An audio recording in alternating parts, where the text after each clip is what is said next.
Welcome back. This is video number 3.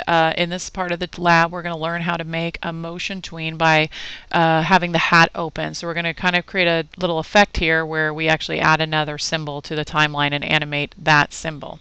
So the first thing I'm going to have you do is make sure you have both the bird hopping and the stairs layers locked, and then insert a new layer. We're going to call it hat opening.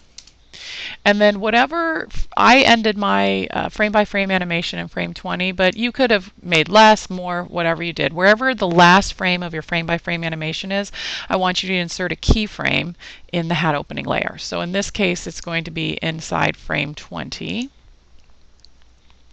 And I have a right now blank keyframe, and what I'm going to do is I'm going to drag a copy of the hat symbol to the stage, and I want to align these two.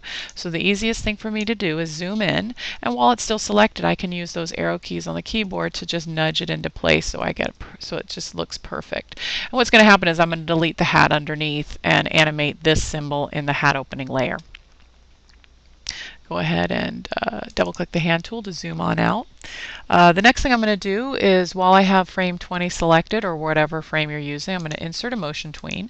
And I only want that tween to last to frame 40. So what I'm going to do is I'm going to scroll to the end of my timeline and drag that tween span back to frame 40. So you just grab the end, and then you'll see, my bird disappeared because he's not extended all the way to frame 40. So I'm just going to go ahead, and even though this layer is locked bird hopping, I can insert a blank frame, and that'll extend the bird all the way so I can continue to see him.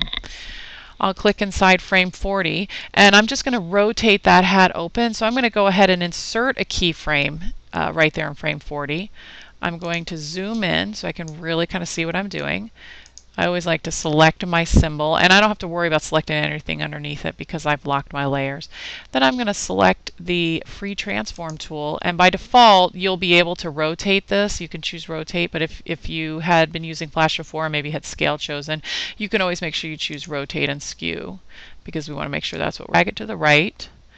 And I'm going to move the hat to the right so it looks like the hat hinges, but you can see that other hat underneath. So I'm going to have to delete that hat. So what you're going to do is you're going to come all the way back to frame 20. You're going to unlock that layer.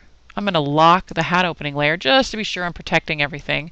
And then I'm going to click on that keyframe, but you'll notice the bird and the hat were grouped from the previous step. So what I need to do is I need to ungroup that.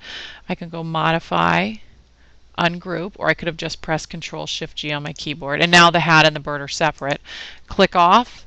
If I just click where the hat is, I know I'm selecting the hat because I've locked the hat opening in the stairs layer, and I can press Delete.